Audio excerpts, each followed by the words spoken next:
இனிமே கண்ணை மூடிட்டு கடலை எண்ணெய் வாங்கலாம். ஏன்னா மந்த்ரா கடலை எண்ணெய் இதயத்தின் தயாரிப்பு. வறுக்க பொரிக்க ஏன் எல்லா சமையலுக்கும் மந்த்ரா தான். மந்த்ரா கடலை எண்ணெய், அபார ருசி, ஆரோக்கியமான உடல் நலம். பாமக நிறுவனர் ராமதாஸ் அவர் மகன் அன்புமணி இடையே மோதல் போக்கு நீடித்து வருகிறது. அன்புமணி தரப்புக்கு தான் கட்சி சொந்தம், அவருக்கு தான் மாம்பழம் சின்னம் என தலைமை தேர்தல் ஆணையம் அறிவித்தது. மாம்பழம் சின்னத்தை அன்புமணிக்கு தேர்தல் ஆணையம் ஒதுக்கியதற்கான அறிவிப்பை ரத்து செய்ய கோரி சென்னை ஹைகோர்ட்டில் ராமதாஸ் வழக்கு தொடர்ந்தார். வழக்கை விசாரித்த ஹைகோர்ட், உட்கட்சி பிரச்சினை தீரும் வரை தேர்தலை தள்ளி வைக்க முடியாது, இதுபோன்ற மனுக்களால் நீதிமன்ற நேரத்தை வீணடிக்க வேண்டாம் என்று தீர்ப்பளித்தது. ஹைகோர்ட் தீர்ப்பை எதிர்த்து சுப்ரீம் கோர்ட்டில் ராமதாஸ் மேல்முறையீடு செய்தார். மேல்முறையீட்டு மனு மீதான விசாரணை தலைமை நீதிபதி சூரியகாந்த் அமர்வில் நேற்று விசாரணைக்கு வந்தது. அப்போது ராமதாஸ் தரப்பு வழக்கறிஞர் விகாஸ் சிங், கட்சி யாருக்கு என்ற முடிவு தெரியும் வரை மாம்பழம் சின்னத்தை முடக்கி வைக்க வேண்டும் என்றார்.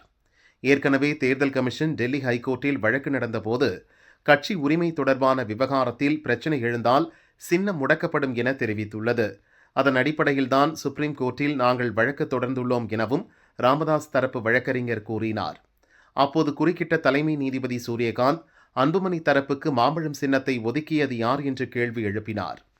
அன்புமணி தரப்பில் ஆஜரான வழக்கறிஞர் மீனாட்சி அரோரா, தேர்தல் கமிஷனிடம் உள்ள ஆவணங்களின்படி அன்புமணிதான் தலைவர், ஏற்கனவே எங்களுக்கு சின்னம் ஒதுக்கப்பட்டு விட்டது, அப்படி இருக்கும்போது இதில் எந்த ஒரு குழப்பமும் இல்லை, அங்கீகரிக்கப்படாத கட்சிகளின் உள் விவகாரத்தில் தேர்தல் கமிஷன் முடிவெடுக்க முடியாது என்று வாதிட்டார்.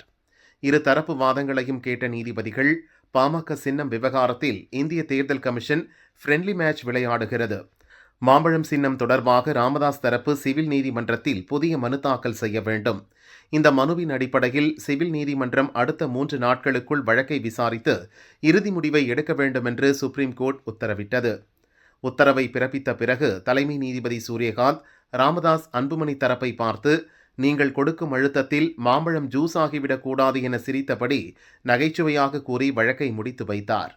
இந்நிலையில் சுப்ரீம் கோர்ட் உத்தரவை அடுத்து சென்னை சிவில் நீதிமன்றத்தில் ராமதாஸ் இன்று முறையீடு செய்தார். மனுவாக தாக்கல் செய்தால் வழக்கு நாளைக்கு விசாரணைக்கு எடுத்துக் கொள்ளப்படும் என நீதிபதி தர்மபிரபு தெரிவித்தார்.